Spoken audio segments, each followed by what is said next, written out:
how does the demand in sleep change over the years?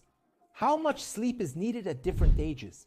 This is not just theoretical information. It will be very useful for you to understand how to sleep better. Everyone knows that children sleep a lot. Well, the elderly, at least so they say, sleep little. That the need for sleep is also somewhat different. Well, everyone first wants to sleep less and do a lot, and then they want to catch up on sleep in retirement. But I will say that this is a harmful desire, which often leads to the development of severe insomnia. So let's figure out in this video how much children, adolescents, adults, and retirees need to sleep in order not to disrupt their sleep. Watch this video to the end, and I will tell you how you can determine your own need for sleep. Generally, a baby is born, he sleeps 16 to 18 hours a day.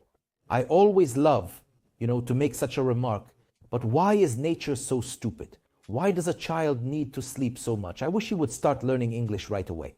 Or, for example, he could have helped his mother with the housework or at least rode a bicycle. But all he does is eat, sleep, poop, pee, and occasionally crawl around. He sleeps most of the time, which seems like a total waste. It would be better if he did something during the day.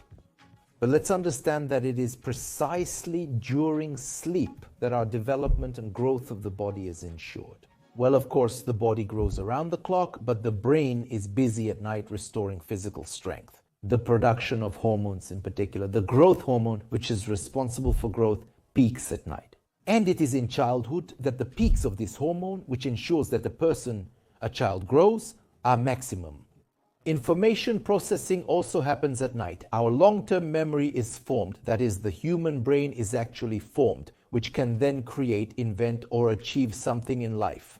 And once again, why do children sleep so long?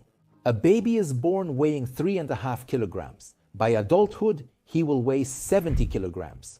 The body mass increases by 20 times, and the brain in sleep must coordinate the growth and development of organs and systems so that everything develops harmoniously, sexual maturation occurs, secondary sexual characteristics, and so on and so forth. And accordingly, while the child is actively growing, there should be more sleep.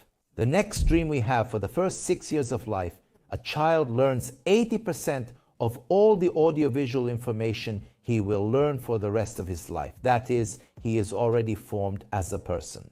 By the way, there are such Mowgli children who, let's say, if they fall into the animals until 5-6 years old, and then only people find them, they no longer become people. They unfortunately remain animals.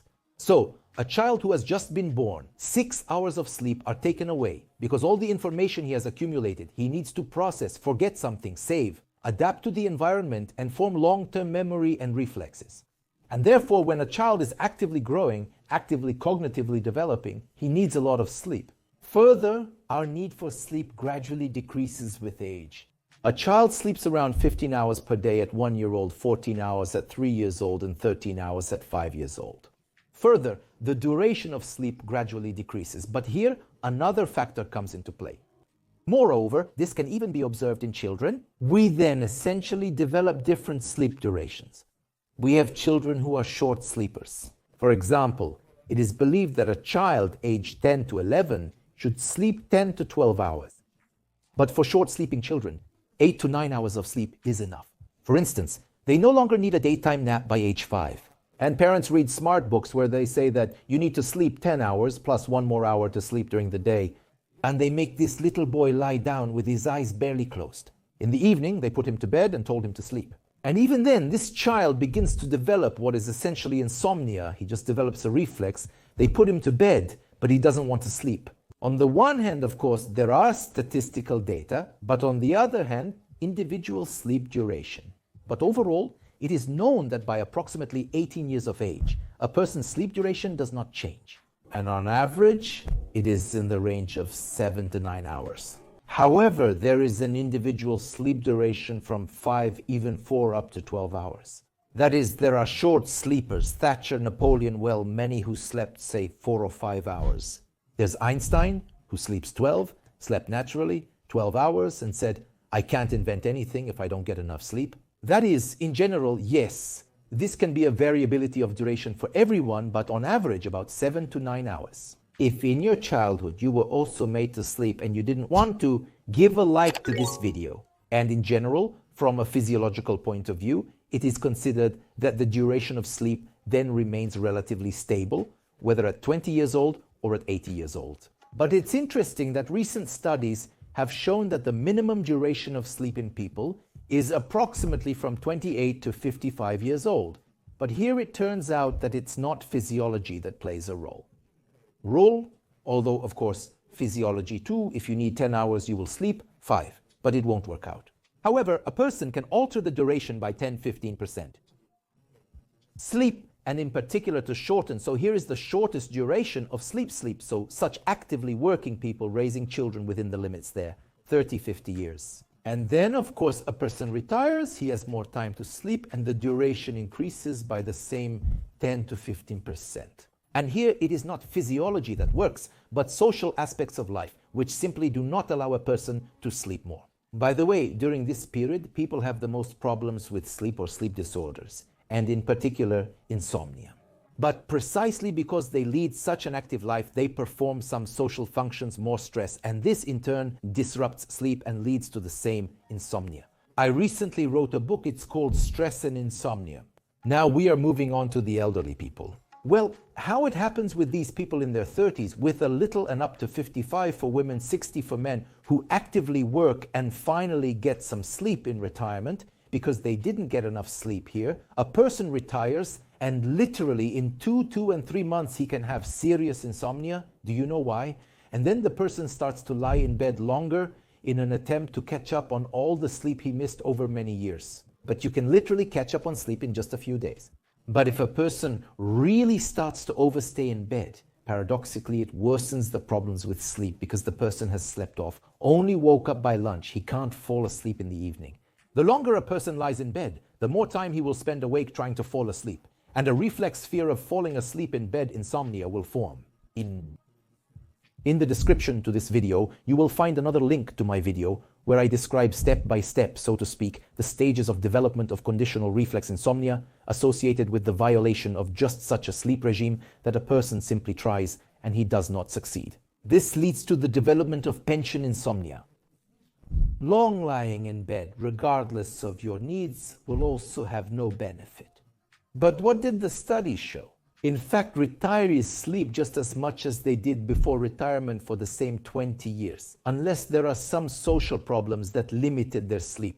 That is, the physiological need for sleep is the same at 20 years old as it is at 70 years old. Why do retirees think they sleep less? The thing is, sleep actually gets a bit worse. There are more awakenings, and a person remembers and exaggerates these awakenings. They are stored in memory and are exaggerated. You can wake up literally every minute or two for 10 to 15 times a night, and a person will think that they didn't sleep for 2 or 3 hours. They claim to everyone that they are sleepless at night. And the second problem with retirees, especially those who have nothing to do during the day, they can sleep during the day even without realizing it. Look, they're not sure. Morning news, sat, dozed off, ate, slept, watched TV, slept more, dozed off. So during the day, a person can sleep for 2-3 hours without even realizing it.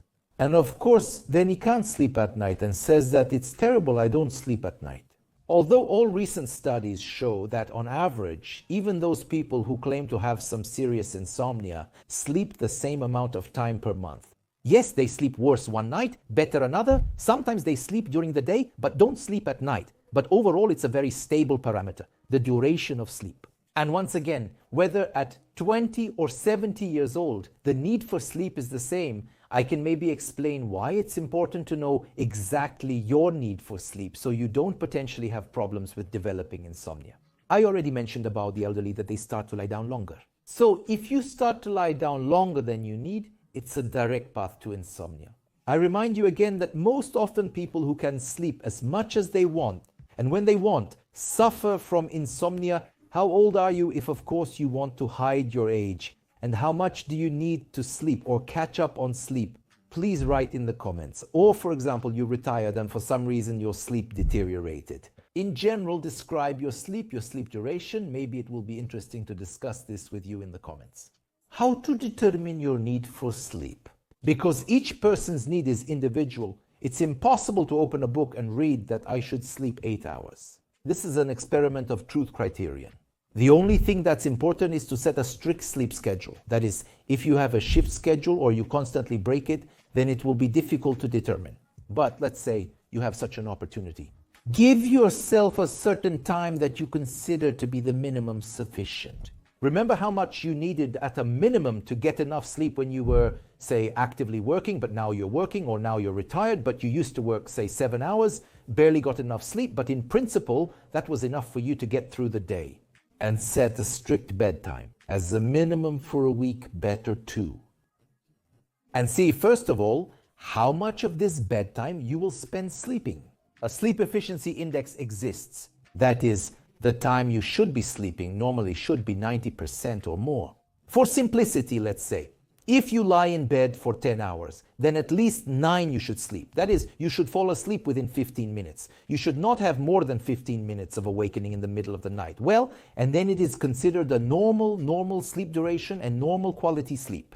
But at the same time, you should not experience sleepiness that would interfere with your daytime life. And then you look at these two parameters. If you're lying in bed and see that you've started to sleep less and spend more time without sleep, it means you need to reduce your time in bed. And if you, so to speak, sleep this time without a safety net and you start to develop excessive daytime sleepiness, it means you're not getting enough. And there are times if daytime sleepiness is literally every 15 minutes, but well, a maximum of half an hour. And if you lie in bed without sleep, then on the contrary, reduce the time spent in bed. And in the end, you can work out such a duration so that on the one hand, I repeat again, for 15 minutes, you slept no more than 15 minutes of awakenings during the time spent in bed, woke up in the morning, within 15 minutes entered into normal life and did not experience significant expressed daytime sleepiness that would interfere with your life, work, or study. On the other hand, by evening, you should be tired enough to fall asleep again within 15 minutes. This will be your sleep duration, which is necessary for you to maintain normal life activity. Subscribe to the channel here.